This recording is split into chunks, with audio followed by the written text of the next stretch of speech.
Thank you for coming. I wish to speak with you both in a place where privacy was assured. We quite understand. What was it that you wished to discuss?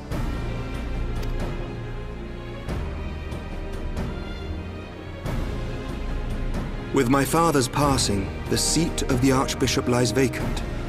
And so, in accordance with canon law, I have assumed his responsibilities.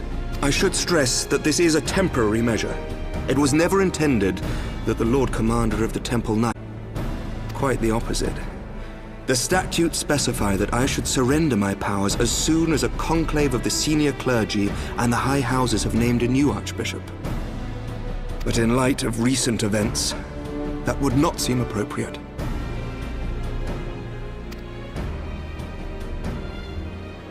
I confess I did not expect you to divulge quite so much quite so soon. The details of the Archbishop's plans, perhaps, but the true origin of the war and all it entails?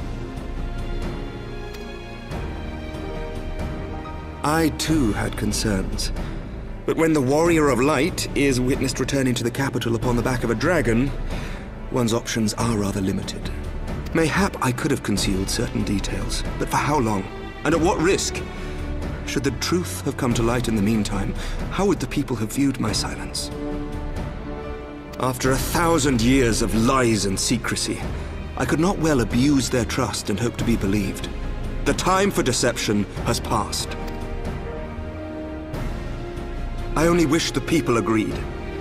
That some would deny the truth I had anticipated, but not this many. And among the few who acknowledged that my father had to be stopped, no small number questioned our methods.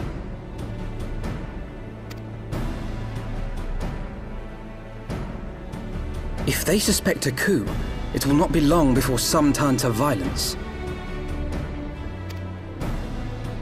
It has already begun, and that on both sides. Harassed in the streets. Some have even been assaulted in the broom. Hilda and her people have formed a watch to help us maintain order. But such measures will not prevent the unrest from spreading. For all our talk of peace, the people remain frightened and confused. For their sake, we must bring the Dragonsong War to a definitive end.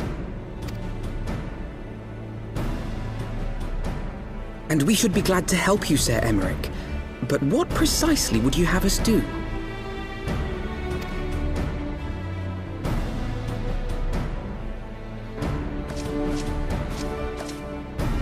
We wish to treat with the dragons of Annex Shrine. To that end, I would trouble you for an escort and an introduction.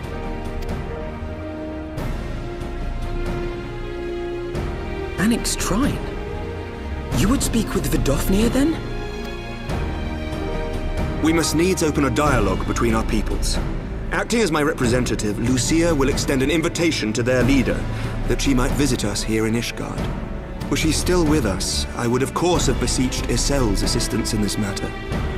But as she is not, I must ask that you aid us in her stead. Will you do us this favor?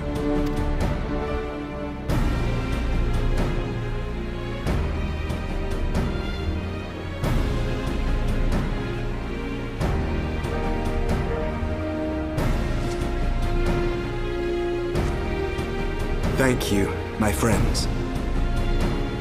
Sia, I leave the rest to you.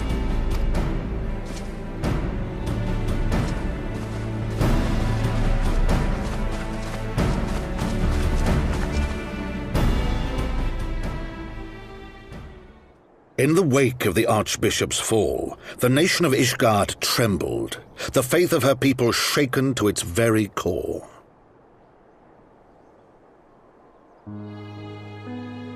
For 1,000 years had they fought and died, certain of the justice of their cause, only to be told that their holy war was born of the sins of their forefathers. What then for those brave men and women, thus stripped of their righteousness but to despair, to deny the truth and decry its speakers?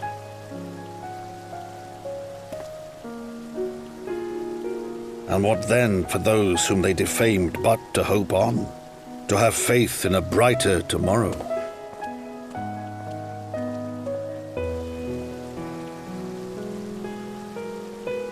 A tomorrow in which man and dragon might live together in harmony, then as distant as the very stars in the heavens.